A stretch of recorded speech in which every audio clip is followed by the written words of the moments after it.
poder entrevistar a la propia Ciudadela. ¿Se imaginan ustedes? Aunque el ritmo que van las nuevas tecnologías, quién sabe si en el futuro... Tampoco puedo comenzar esta entrevista con la famosa frase de nuestro invitado de hoy es... Y es que verán ustedes, si la piedra de la Ciudadela pudiera hablar, lo haría a través de su voz, la de Francisco Rubio Damián. Y es que en realidad, él es el maestre de campo, la máxima autoridad, el actual coronel director del castillo, un tipo campechano y discreto. Déjenme que les diga, así, entre ustedes y yo, que no me ha sido nada fácil que me concediera esta entrevista. Francisco, alejado de todo protagonismo, lleva muchos años vinculado con la ciudad de Jaca y sus montañas. Por su profesión de militar estuvo al frente de la Escuela Militar de Montaña y también desde su juventud practicando lo que ahora llamamos deportes de invierno. Francisco sobre todo sabe escuchar.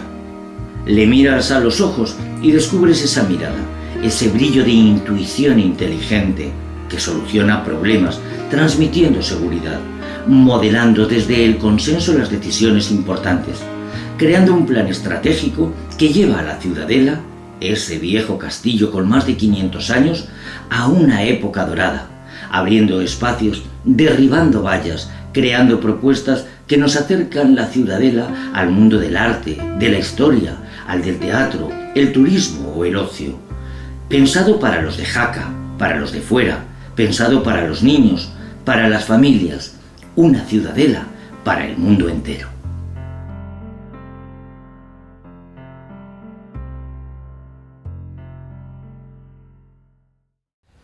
Pues muy buenas tardes, don Francisco Rubio Damián. En esta ocasión no voy a darle la bienvenida, puesto que estamos en su casa. Es usted el coronel director de la Ciudadela de Jaca, la máxima autoridad, el maestre de campo.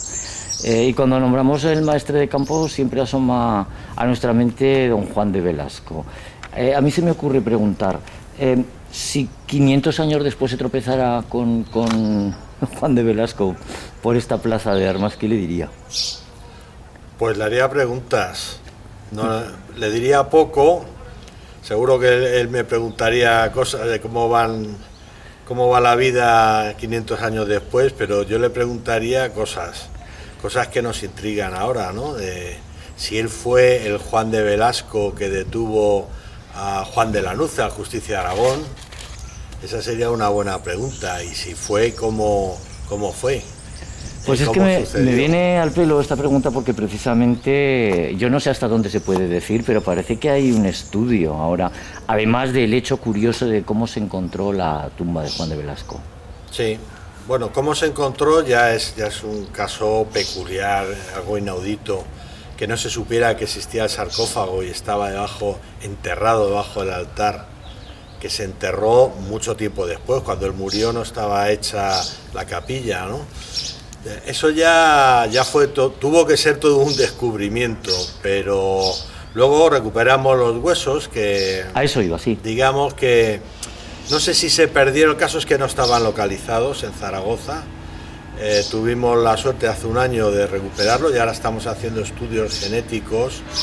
Hemos encargado estudios genéticos a una empresa, Lazarus Discover, que es el mismo grupo de científicos que están haciendo los estudios de los huesos de los primeros reyes de Aragón. Y bueno, de ahí sacaremos ideas muy buenas, por lo menos sabremos cómo era de verdad el primer maestre de campo, qué aspecto tenía, qué enfermedades, en fin, incluso se podrá reproducir su rostro y su cuerpo. Nos hemos remontado a esos principios, al siglo XVI, ahora pegamos un salto y nos plantamos en el siglo XXI, pero retrocedemos un poquito, siglo XX. Este año se va a hacer la conmemoración, que es el hecho curioso, ¿no?, de 50 más 2 de lo que fue la inauguración de las obras del castillo. Hay un antes y un después. Sin duda, no hay más que ver las fotos, se verá en la exposición cómo era la Ciudadela antes.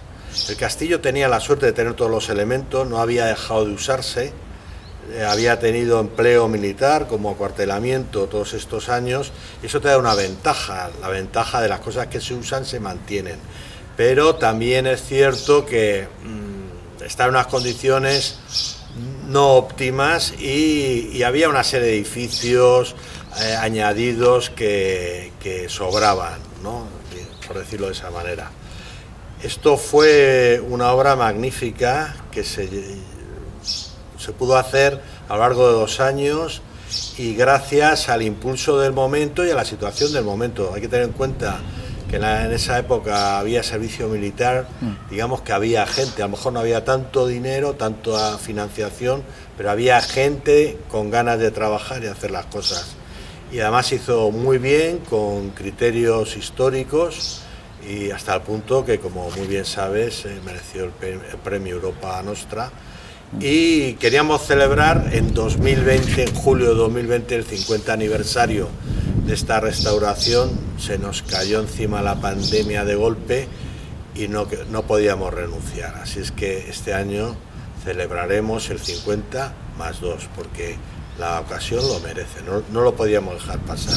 Van a venir aquellos soldados que trabajaron, que hoy tienen 70 años, pues van a estar aquí, algunos, los que pueden venir, los que todavía viven y los que hemos podido localizar, que son unos cuantos, pues nos van a acompañar y vamos a hacer una exposición en homenaje a ellos y en recuerdo a lo que hicieron. Estamos hablando de esta restauración que es, bueno, increíble, ¿no? Pero hace 52 años todavía la trayectoria de la vida militar dentro de la Ciudadela era lo que imperaba, no estaba abierta para el mundo del turismo ni pensado. Claro, esto se hizo compaginando las obras con la función de acuartelamiento militar, un acuartelamiento militar importante, no es que tuviera una pequeña guarnición precisamente, ha ido cambiando, pero según las épocas, aquí ha estado el cuartel general de una brigada de alta montaña, o de una brigada de montaña, o de un regimiento de cazadores, aparte de cantidad de servicios para la plaza de Jaca. Todos recordamos pues la farmacia militar, incluso la panadería y otros servicios que había, ¿no? Que en realidad eran, o sea, en ese momento era impensable que alguna vez esto llegaría a ser fundamentalmente pues de un ámbito cultural y turístico, del cual hablaremos a continuación, pero que en aquel momento era vida militar la que había en la Ciudadela. Era un cuartel y tenía su función de alojamiento de unidades y servicios militares. Lo había tenido durante 450 años, desde que se creó para ser un cuartel, una fortaleza, y así seguía. Pero los tiempos cambian y las necesidades y las perspectivas también. Tenemos la suerte de tener esta maravilla de la arquitectura militar en las condiciones tan extraordinarias que la tenemos y poder enseñarla a la gente y la gente aprenda de ella nuestra historia y la pueda disfrutar. Corríjame si me equivoco, pero acaba de afirmar en las condiciones tan extraordinarias, es decir, para empezar está completa. Quizá es debido a la presencia militar, pues durante 400 años, que decir, luego ya derivado hacia el turismo, pero 400 años el ejército. Si vemos otras fortalezas, esta no ha sido la única fortaleza pentagonal de traza a la italiana que ha habido en Europa, ni en América. Recordemos que en América España también tenía sus fortalezas y demás, ¿no? Pero otras que desgraciadamente no han llegado a nuestros días con todos sus elementos todavía en pie, pues han sido porque perdieron su función. Aquí cerca, muy cerca, en Pamplona, tenemos un ejemplo de una fortaleza, una ciudadela extraordinaria, y que sin embargo, desgraciadamente en el siglo XX, ni más ni menos que en el siglo XX, en la segunda mitad del siglo XX, pues perdió parte de su estructura integral, pues para hacer una avenida, una calle y demás. Entre otras cosas porque ya no era un acuartelamiento. Si hubiera sido un cuartel, pues aunque solo hubiera sido por eso, hubiera seguido intacta, ¿no? ¿Y la fecha en la cual que decir, cualquier fuerza del ejército deja de tener sede aquí en la Ciudadela, cuándo es? Pues no ha habido una fecha así exacta, no un momento. De hecho, sigue habiendo una mini guarnición. Yo soy militar, ¿no? Y el personal, hay personal del Ministerio de Defensa al servicio para dar funcionamiento al consorcio, que es lo que gestiona esto. Pero bueno, digamos que cuando se crea el consorcio en 2008 y empieza a funcionar en 2009, ya se entiende que este castillo, la función que va a tener, no es tanto de acuartelamiento como de muestra de patrimonio histórico, en este caso histórico militar o de cultura de la defensa, pues para las siguientes generaciones. Yo no sé si en ese momento se es consciente de a dónde se iba a llegar en el transcurso del tiempo a través de la diversificación de actividades, convirtiéndose en el referente de Jaca a nivel cultural, a nivel artístico, a nivel turístico. Yo no sé si entonces se pues pensaba... Yo supongo que no, porque antes del consorcio había un patronato, que es otra figura administrativa distinta. Cuando se crea el consorcio, se crea para que nos entienda todo el mundo, vida propia, y, o sea, personalidad jurídica propia, pero con la idea de revitalizarlo desde el punto de vista cultural.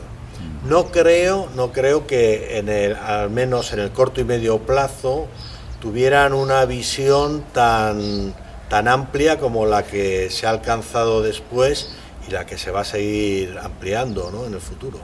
Al frente de su gestión, si no me equivoco, desde 2018, bueno, yo creo que un poco la intencionalidad de abrir el castillo, de facilitar las maneras de entrar, de las posibilidades, de la infinidad de posibilidades que han proliferado para que la gente entre aquí. Sí. Bueno, nosotros hemos querido hacer en este periodo, hemos querido seguir 3 líneas. Una de ellas es esa, que es abrir el castillo al público. Al público quiere decir al máximo número de personas posible. Por ejemplo, antes, pues las únicas visitas tenían que ser guiadas. La gente no podía venir y visitar por su cuenta o a su aire, como decimos nosotros, el castillo. Antes, si venías con un perrito, pues no podías entrar, ahora sí. O sea, hemos intentado hacer todo lo posible por ampliar nuestra audiencia, la gente que nos visite, y también hacerla más fácil. La primera, ampliar; segundo, hacerlo fácil. Ya no hay, ahora se entra y se ve todo, y es sencillo. Hay un montón de opciones, no hace falta verlas todas, pero ahí las tienes. Es sencillo para todos, para nuestros visitantes, que no es que vengo a ver solo el museo, o solo el castillo, o solo una exposición. Eso por crea hasta colas en la entrada, ¿no?, preguntando por las opciones. Ahora, ¿se entra o no se entra? Tú entras y ves lo que quieres. Lo abrimos, dentro de abrirlo a todo el mundo y dar facilidades, acabamos de crear hace muy poco tiempo a eso iba. El abono anual, que por el precio de 3 entradas puedes durante un año venir a la Ciudadela todos los días. Por ejemplo, antes se cerraba los lunes, ¿no? Sí. Ahora abrimos todos los días del año. Para no mentir, cerramos 6 días al año.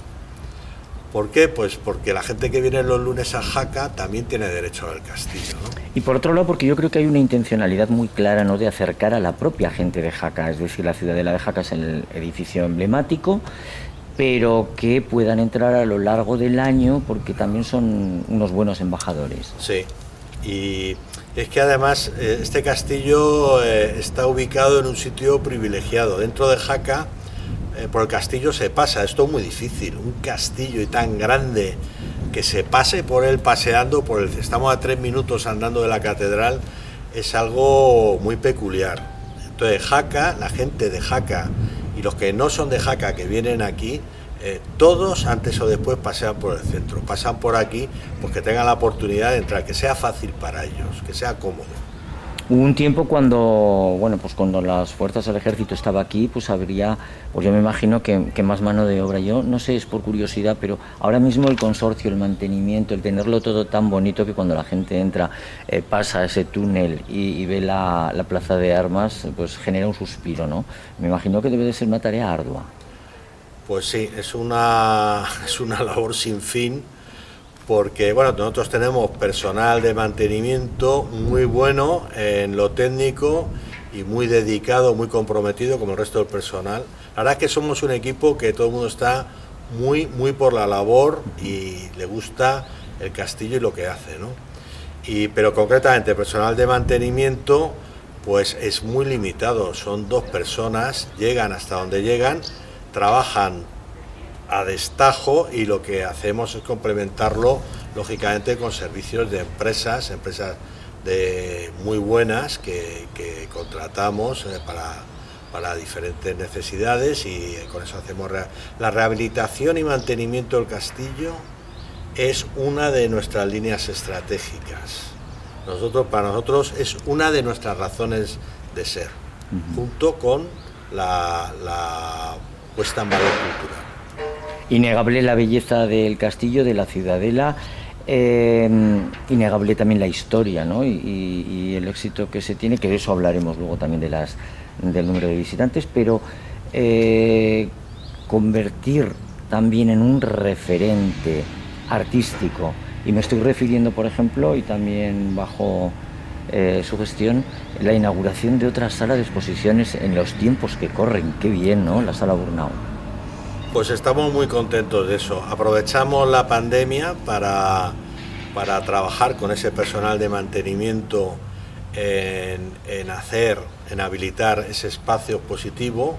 Es un espacio expositivo más normal, no tan grande, tan fantástico como el Salón Panadería. Estamos hablando de la Sala Burnau y desde entonces, desde que volvimos a abrir, no después de la pandemia, en pandemia, pero cuando ya se podía abrir al público, hemos querido que esté en continua actividad. Para que te hagas una idea, el año pasado en la Ciudadela, entre las 2 salas, hicimos 15 exposiciones distintas. Ten en cuenta que cada exposición normalmente la tenemos en muestra un mínimo de 2 meses. Luego significa que las 2 salas han estado continuamente exponiendo cuestiones de cultura de la defensa y de cultura en su más amplio sentido de la palabra. Pintura, arquitectura, fotografía artística, fotografía natural, exposiciones relativas desde juguetes o de todo tipo, ¿no? Estamos abiertos en particular a los artistas de la zona, a los que nos son más cercanos, a gente que en muchas ocasiones tienen problemas para tener un sitio adecuado donde exponer su obra, y son obras muy interesantes, sinceramente. Y es precioso además el potenciar a los artistas locales, pero no hemos hablado de otra sala muy importante que ahora creo que hará un año, que es la de Hechos de Arte, esa colección de pintura del siglo XVI, de pintura bélica, que es una auténtica maravilla. Es una exposición extraordinaria. Es una exposición de cuadros de batalla, 50 cuadros de batallas, donados por el coleccionista Pedro Ramón y Cajal. Los donó al Estado con la intención de que estuvieran expuestos en la Ciudadela. Pertenecen por esa donación al Museo del Ejército de Toledo, pero están depositados aquí. El Ejército de Tierra hizo un esfuerzo importante para mostrarlas. O sea, el espacio expositivo no ha sido colgar los cuadros en la pared con cierto orden.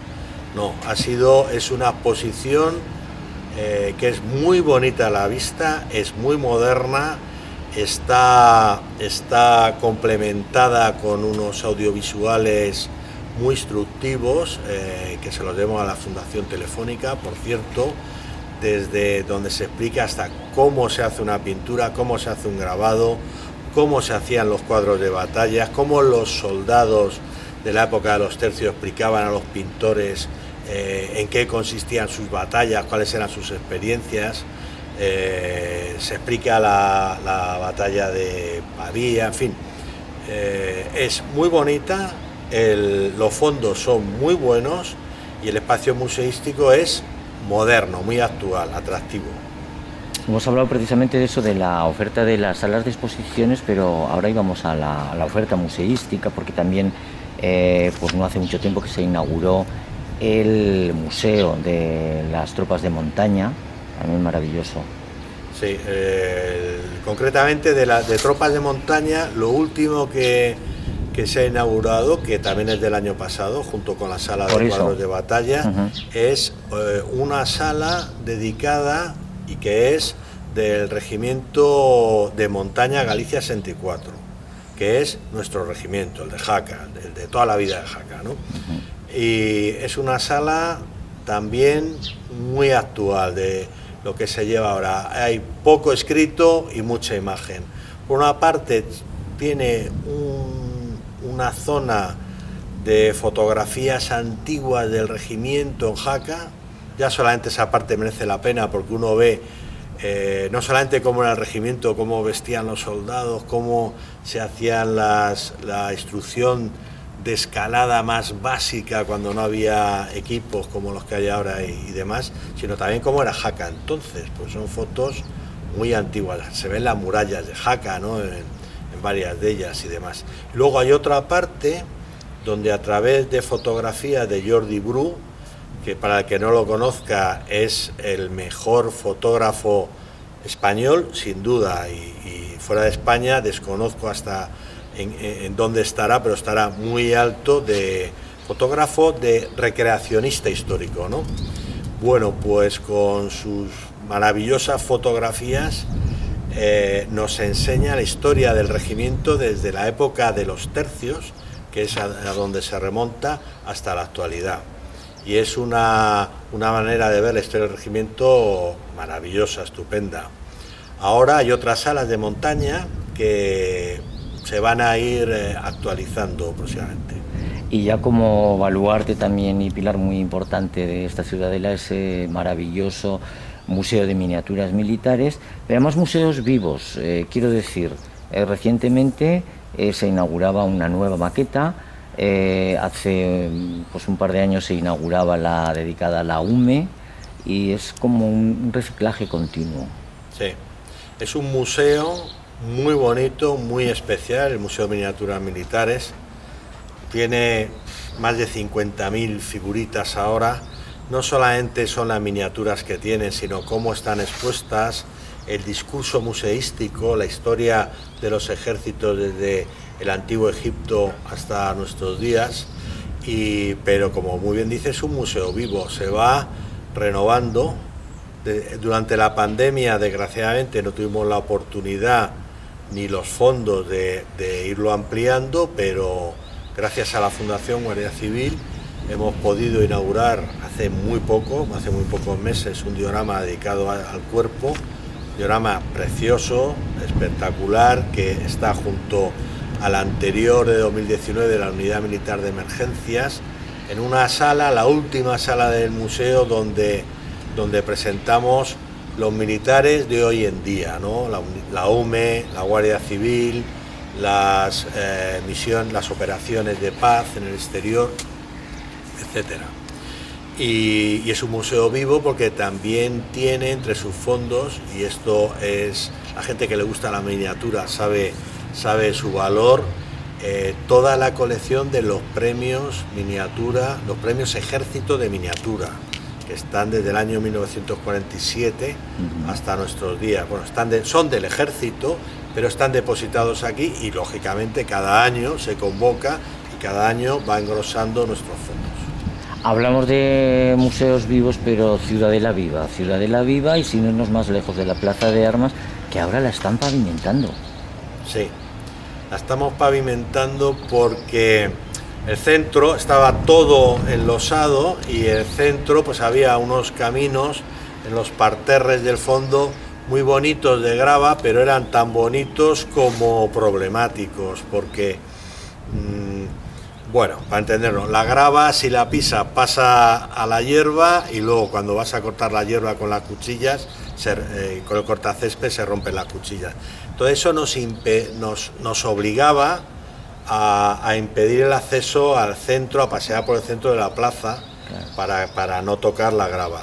La grava no tenía ningún sentido, era algo moderno que se había puesto a finales del siglo pasado y no tenía más razón de ser. Por eso la hemos quitado y la estamos sustituyendo por losa, como está el resto del patio, para dejar un suelo uniforme, y esto nos ha permitido de momento que la gente ya pueda pasear por el centro también de la plaza y quitar los carteles de prohibido pasar, que va en línea con lo que siempre hemos querido, que la gente se mueva libremente por el castillo. Bueno, y continuamos paseando por esa plaza de armas y nos sorprendemos al llegar al palacio y ver que están abiertas las puertas y el escudo que la preside, bueno, maravilloso.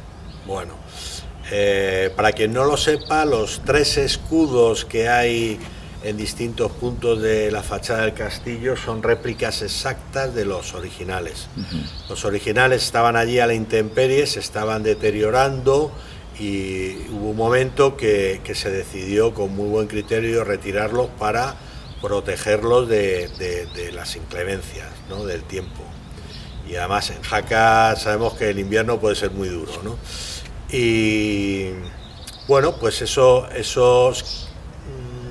la primera parte se había hecho, pero la segunda parte, que era mostrar el escudo de cerca, tener la oportunidad a nuestros visitantes de verlo cara a cara, a un palmo de distancia, pues no se había hecho, y lo hicimos también el año pasado. Habilitamos la entrada al Palacio del Gobernador con los escudos, simplemente los colocamos ahí, con una explicación. Son escudos muy complejos. El de Felipe II es tremendo, la cantidad de reinos que tiene en el escudo, ¿no?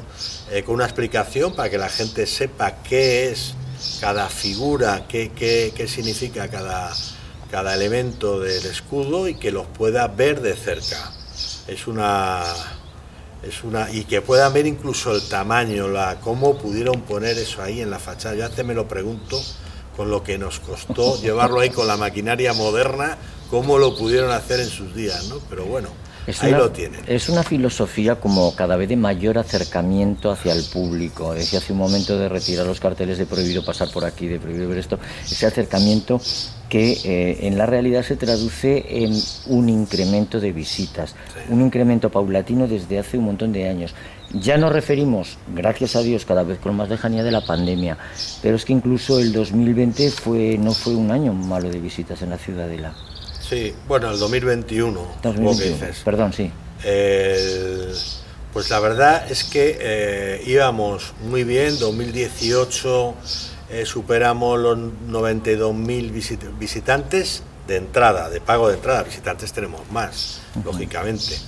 En 2019 superamos los 94.000. 2020 iba a ser el primer año de superar esa línea no tan redonda de los 100.000 visitantes, y bueno, se nos vino encima la pandemia, y sobrevivimos de milagro, ¿no? No fue un año desastroso, tuvimos 48.000 visitas. Lo cual está muy bien. Está muy bien comparado con 2011, por ejemplo, o 2012 y por ahí, pero muy mal con la inercia que llevamos. El año pasado, en 2021, retomamos la actividad a pleno rendimiento en junio, hace ahora muy poquito más de un año, y desde junio a diciembre fue un año extraordinario, fue una locura. Para que te hagas una idea, hasta junio prácticamente no tuvimos visitantes, tuvimos con cuentagotas, tuvimos el mes de mayo cerrado, a veces abierto solo para la provincia de Huesca, en fin, todos recordamos lo que fue eso, y acabamos el año con 75.000 visitantes. prácticamente todos los meses a partir de agosto fueron de récord absoluto. Y este año vamos muy bien, si no pasa algo desastroso, va a ser el primer año que vamos a superar bien las 100.000 visitas, y además se ve que va a ser, se ve que es que está muy consolidado, o sea que va a ser nuestro suelo. A partir de ahora van a ser las 100.000 visitas, y los objetivos tienen que estar por encima. Hay también algo de lo cual no hemos hablado, pero que también es importante, y es que periódicamente aquí en la Ciudadela de Jaca pues hay presentaciones de libros, conferencias, es decir, también un interés por la vida cultural, además de lo más diverso. Claro, la vida cultural va más allá de las exposiciones de pintura, escultura y fotografía. También tiene mucho que ver, como muy bien dices, con las presentaciones de libros, con otro tipo de exposición que no sea exponer arte, sino exponer historias, exponer hechos, con conferencias.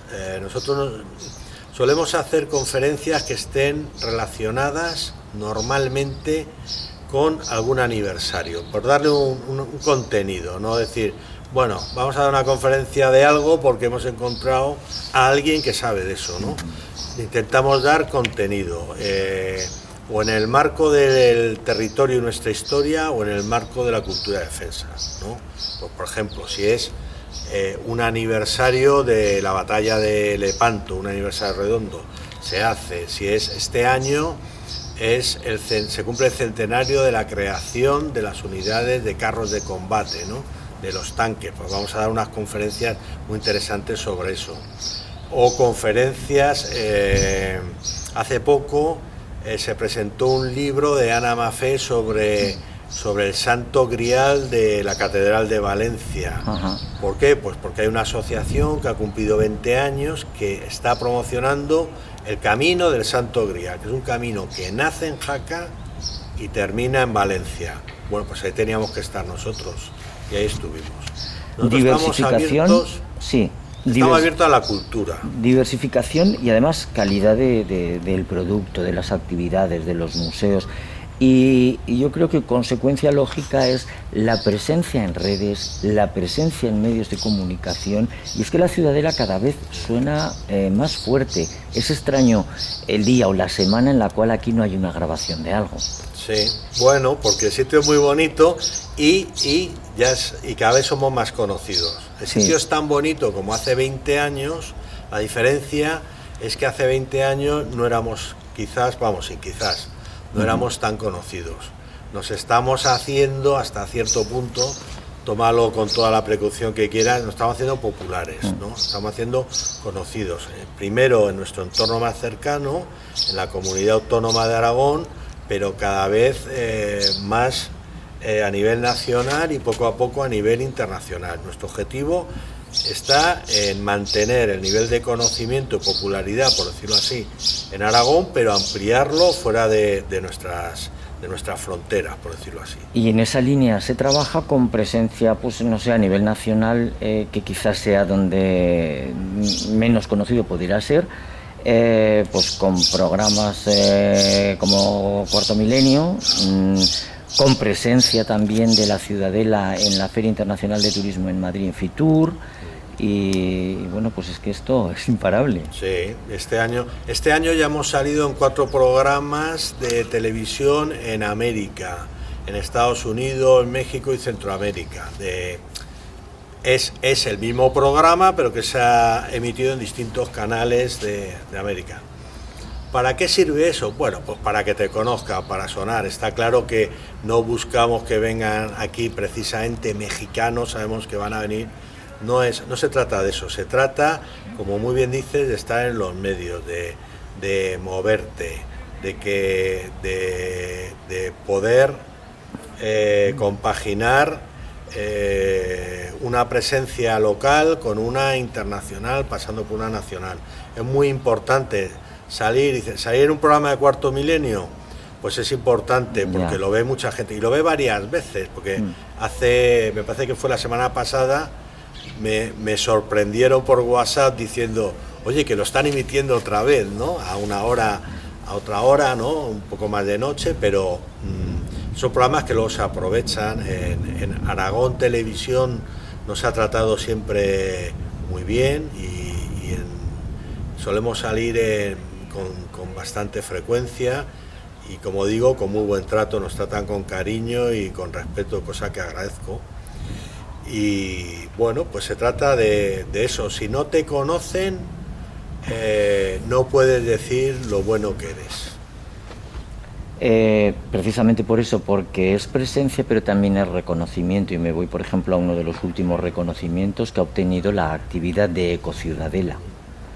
Ecociudadela es una actividad que hacemos con los ciervos que tenemos en el foso, que hace una asociación que tiene su sede en Huesca, que se llama CEAL, y que es una actividad muy entretenida, pero que en el fondo busca la educación medioambiental, sobre todo de los niños, y a través de ello de los papás de esos niños, ¿no?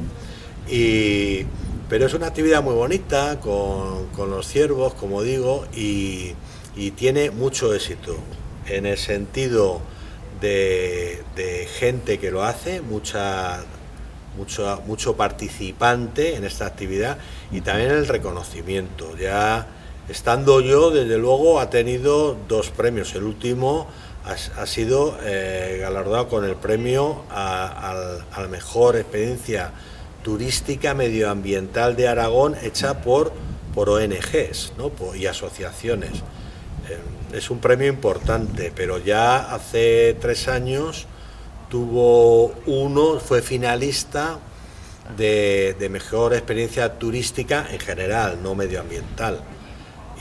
Pero no es la única, también otras actividades que hemos hecho en colaboración con otros sitios como las cuevas de la Huisas y Canfranc, que son actividades que lideró e ideó Nacho Navarro, conocido periodista de radio y televisión, y comunicador, y casi compañero nuestro aquí, casi compañero, la verdad, muy ligado a la Ciudadela, todo hay que decirlo. También fue finalista, quedó segundo premio al siguiente año como mejor experiencia turística de Aragón.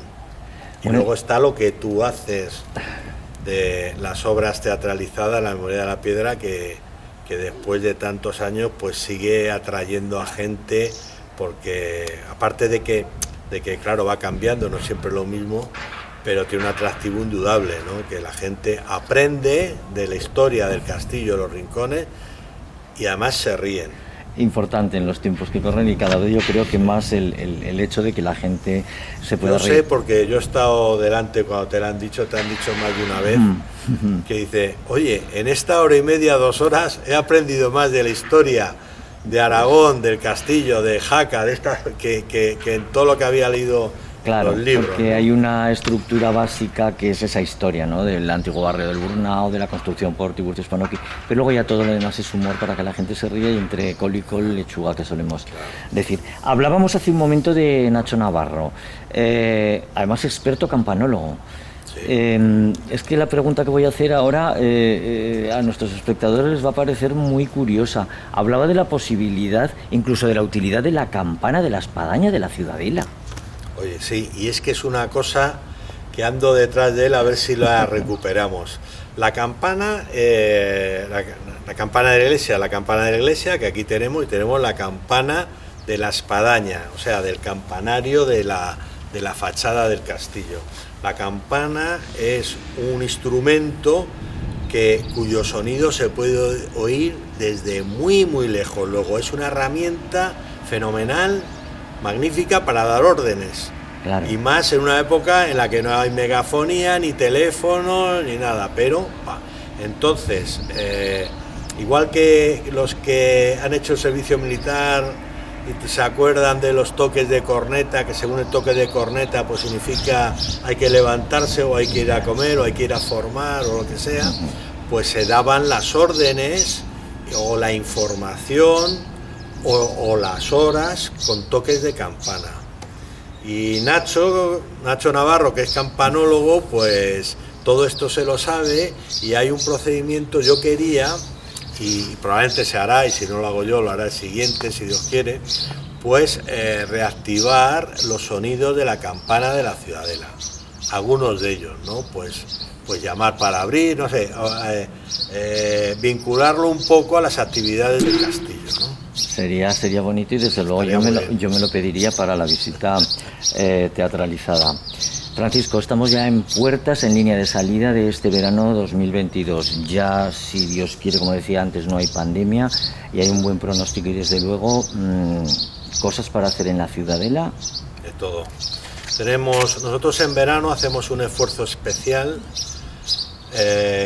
para hacer, aparte de las actividades, ofertas que hacemos durante todo el año, hacer otras que solo son posibles si tenemos una gran afluencia de gente, porque claro, son un poco específicas, empezando por las visitas teatralizadas, pero también otras como Animalandia, que es una especie de escape room con animales, o incluso hacemos... las pequevisitas también. Las pequevisitas...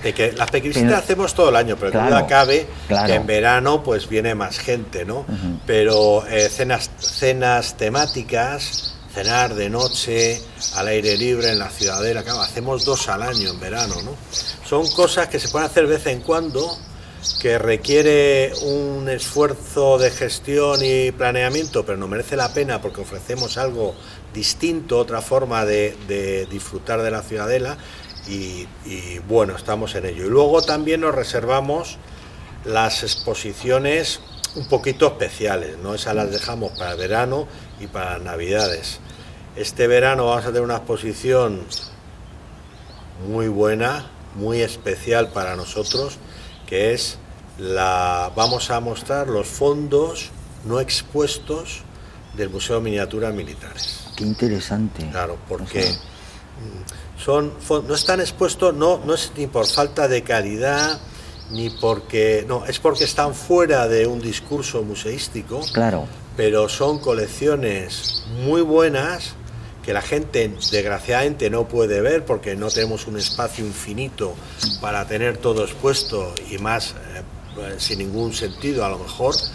Y vamos a aprovechar este verano para todos esos fondos, que son muchos y muy buenos, junto con otros que pedimos prestado de la zona, ¿no? Que nos gusta, pues la Hermandad del primer viernes de mayo. Tienen un diorama de la batalla que conmemora, pues esa tiene que estar, la hemos pedido y nos la van a dejar. Los dioramas que tiene el Regimiento Galicia explicando su historia, pues también, pero vamos, básicamente son esos fondos que no se ven porque no podemos tener expuestos y que a lo mejor no se van a volver en 15 o 20 años. Es una oportunidad única que hay que aprovechar. Y que hay que verlo. Y que además la oferta llega pues al público familiar, a los adultos, a los niños, a los de Jaca, a los de fuera. Y tiene su sentido porque va a ser la ampliación durante la temporada de verano del Museo de Miniaturas Militares. Y luego en la otra sala vamos a hacer una exposición de una pintora, una acuarelista aragonesa de primer orden, súper premiada, súper reconocida, Cuca Muro, y bueno, va a ser una exposición que estoy seguro que le va a gustar mucho a la gente, porque a la gente le gusta lo bueno y le gusta el arte. Pues muy bien, la verdad es que no podemos perdernos el venir a la Ciudadela porque excusas hay muchas. Francisco, militar de profesión y de vocación, pero además escritor de La guerra de los robots, que yo no sé en qué momento dijo voy a escribir este libro. Bueno, hay que decir que entre su extenso currículum como asesor de seguridad, como profesor en temas de seguridad, pues un día dijo pues lo voy a plasmar por escrito. Sí. Un libro muy exitoso y yo no sé si tiene pensado ya hacer una segunda parte, porque... Pues ya me lo han dicho varios, no eres el primero que me dice que haga una segunda parte, incluso me han apuntado sobre qué podía tratar. Bueno, La guerra de los robots, para que no lo sepa, trata de las máquinas, de los robots de guerra, de los robots automáticos, no de los drones, de los que funcionan solos, sin intervención humana, funcionan con inteligencia artificial. Yo antes de esto ya escribía y ya había publicado. Efectivamente. Y lo que pasa es que llevaba una temporada, unos años escribiendo sobre todo artículos, ¿no? Y dando alguna conferencia y demás.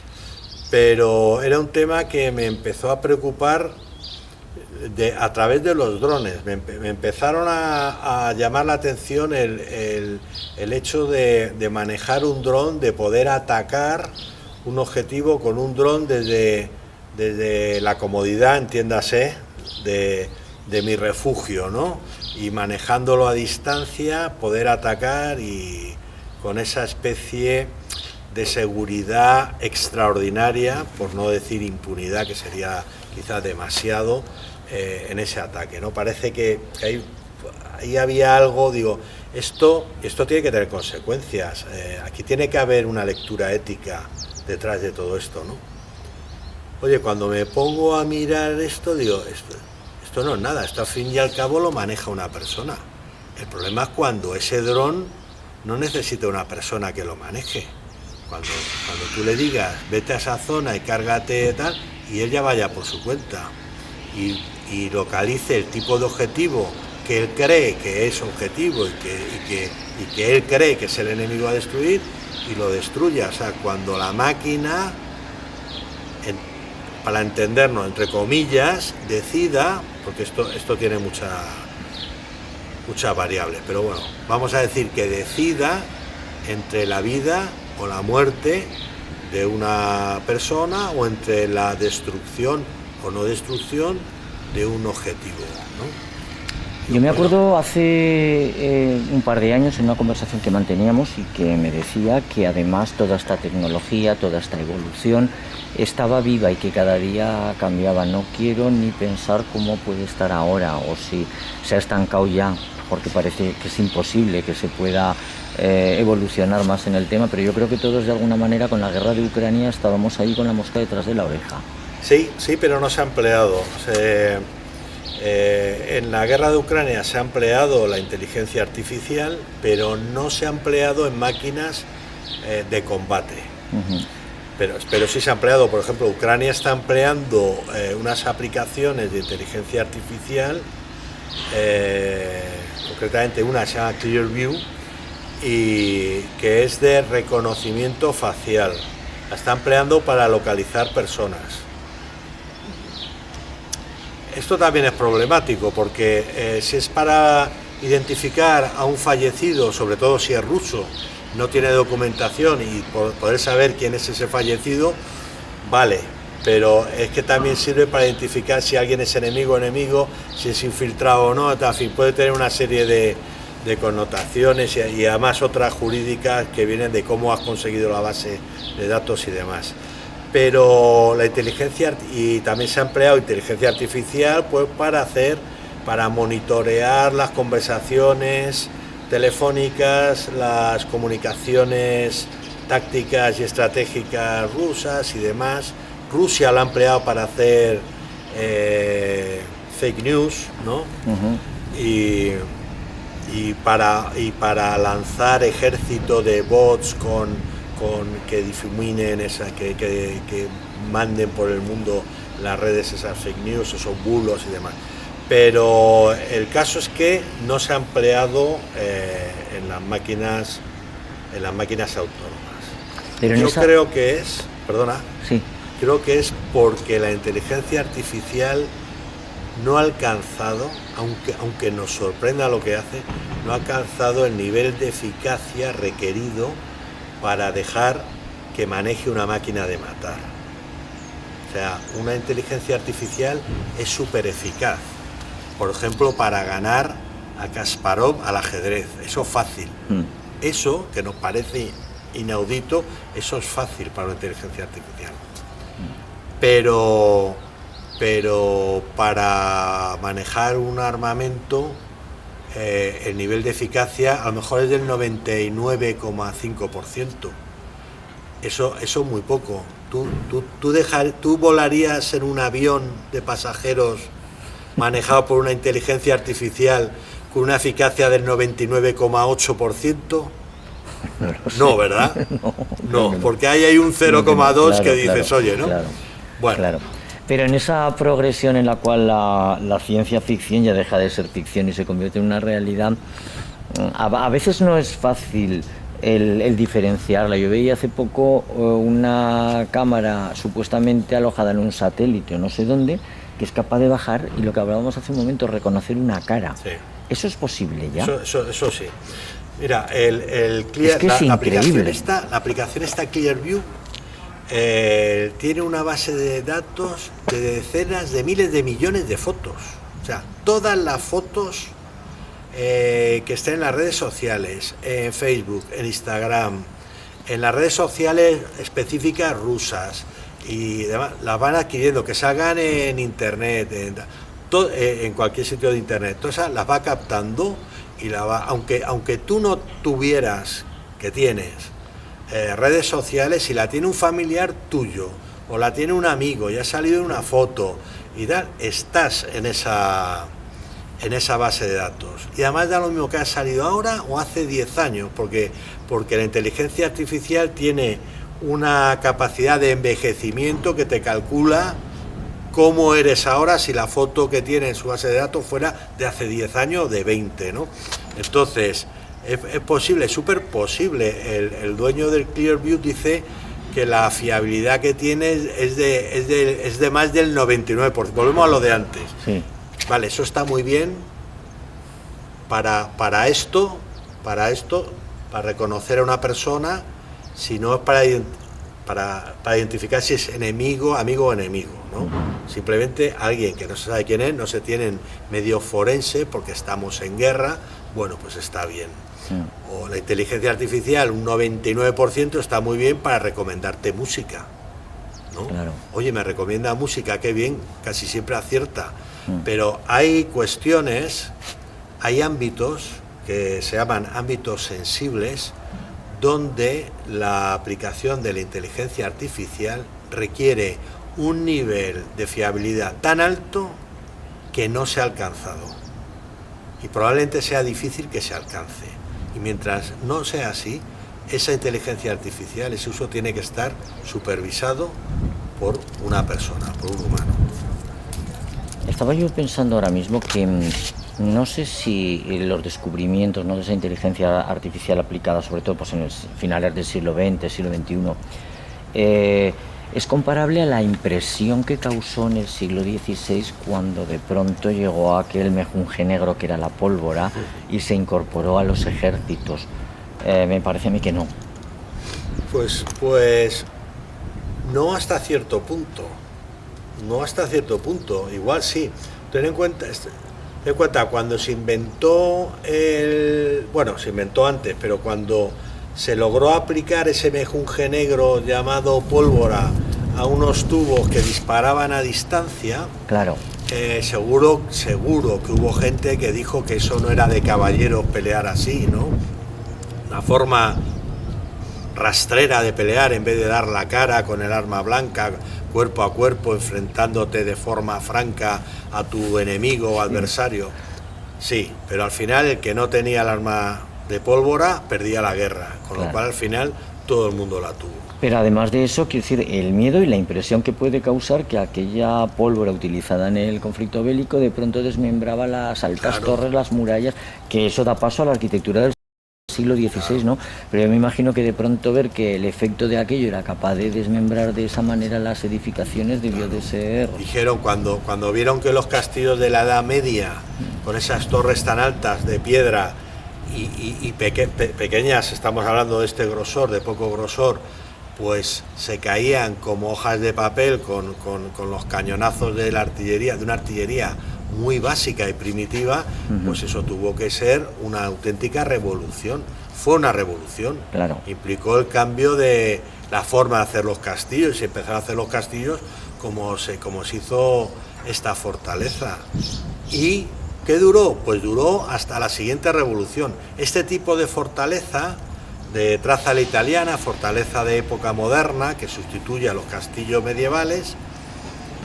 Irrumpen con éxito, con un extraordinario éxito, hasta que se inventa la aviación. Una vez que se inventa la aviación, todo el esquema defensivo de las ciudadelas tienen un lado que queda totalmente al descubierto, que es la tercera dimensión, ¿no? La parte de arriba. Pues yo lo había pensado aplicado a la dronística, pero es cierto, cuando llega la aviación ya no tiene sentido de ser. Pero a mí sí que me parece importante recalcar, y como experto conocedor que eres lo pregunto, que esa estrategia militar del siglo XVI estaba perfectamente pensada a través de la forma estrellada para tener una defensa absoluta de muros, de lienzos, de toda la fortaleza, con el fuego cruzado, con los cañones. Es decir, no era cualquier cosa, que pensaban mucho, y de hecho hemos podido ver los planos que hay aquí en la ciudadela de la época. Pensaban mucho, en esa época los ingenieros militares, lo que hoy llamaríamos ingenieros militares, que eran los que se dedicaban a hacer estos desarrollos, eran en el mundo de la arquitectura, pues eran personas que tenían de los máximos conocimientos, eran muy avanzados, tenían esos conocimientos y otros conocimientos ligados a la matemática, que tiene que ver con las trayectorias, la balística, la resistencia de materiales contra los impactos. Es muy importante. No es casualidad que los muros de estas fortalezas no sean de piedra. Es de piedra la fachada para tener un caparazón duro, pero todo lo de dentro no es de piedra, al contrario, es de arena mezclado con rocas que difumina toda la fuerza del impacto de la pólvora. Están pensados hasta el mínimo detalle. No se pasó del castillo medieval a la fortaleza pentagonal, ¿no? Eso fue un proceso, pero fue un proceso muy rápido y acuciado por las armas de fuego y en concreto por la artillería, sí. Y fácil, quiero decir, de construir no es, porque desde luego era... Es complicado, este castillo se tardó unos cuantos años, ¿no? Muchos, y yo creo que hasta en la forma de hacerlo tendrían sus prioridades, ¿no? Empezar con lo que primero te da una capacidad defensiva básica y irla mejorando, y a partir de ello hacer la parte interior con los elementos de vida más elementales, irlos luego, una vez que tienes toda la defensa bien estructurada desde el punto de vista arquitectónico, pues ya ir mejorando otras zonas. Aquí lo último que se hizo, y estamos hablando de la época que estamos hablando, fue la capilla. Lo último. Claro. ¿Por qué? Pues porque esto es una fortaleza, y lo importante es ser fuertes ante un ataque. Luego ya rezaremos donde sea, ¿no? Pero... Yo me imagino que podrían pensar, si me venía a la cabeza aquella serie del Ministerio del Tiempo, si el día que inauguraron la Ciudadela por Avatares de la Ciencia Ficción hubiera aparecido un dron, un mero dron del siglo XXI, porque en realidad desechaba toda esa tarea, toda esa estrategia de esa evolución. Francisco, ¿cómo ve la Ciudadela en el futuro? ¿Cuáles son los retos de futuro? ¿Qué queda por hacer en la Ciudadela? Que yo creo que poco. Bueno, poco. La Ciudadela, solo con mantenerla ya hay mucho que hacer.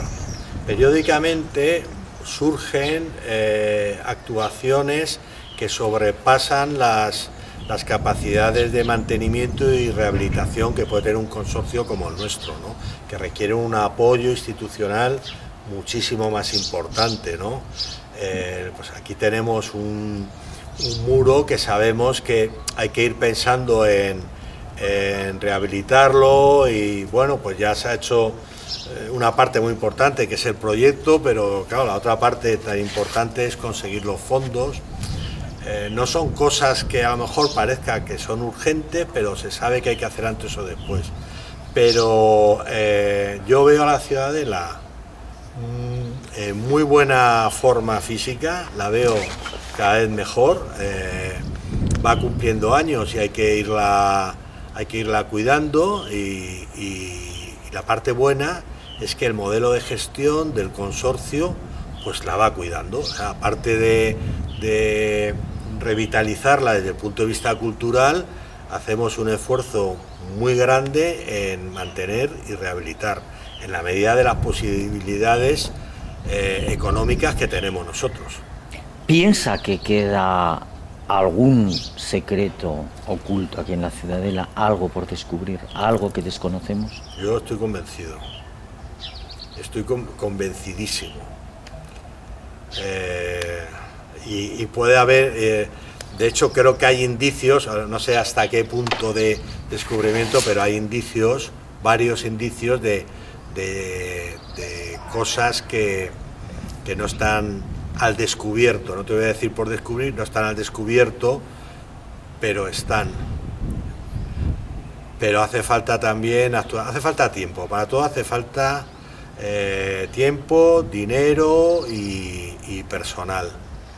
Y entonces en la medida, la parte buena es que el consorcio sigue y poco a poco y con el impulso de todos y del equipo que estamos aquí y del equipo de fuera institucional que nos apoya, pues se va haciendo todo eso, pero claro que hay cosas que...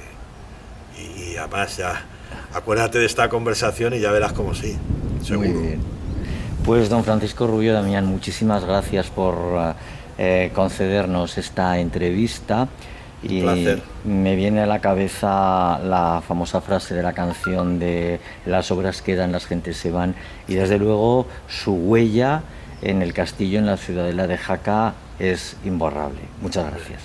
Muchas gracias. Muchas gracias.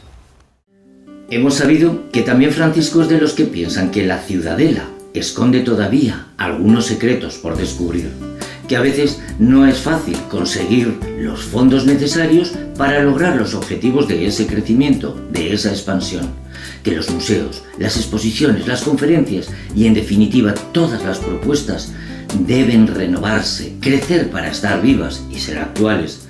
Francisco nos ha contado que si en el siglo XVI aquel extraño mejunje que llegó de la China, la pólvora, cambió para siempre la manera de hacer la guerra, dando origen a la novedosa arquitectura del siglo XVI, siglos después, en la Primera Guerra Mundial, la incorporación de la aviación a los conflictos bélicos hubiera dado al traste con la finalidad para la que fue construida la Ciudadela de Jaca. Y es que Francisco sabe mucho de nuevas tecnologías en el campo de los conflictos armados.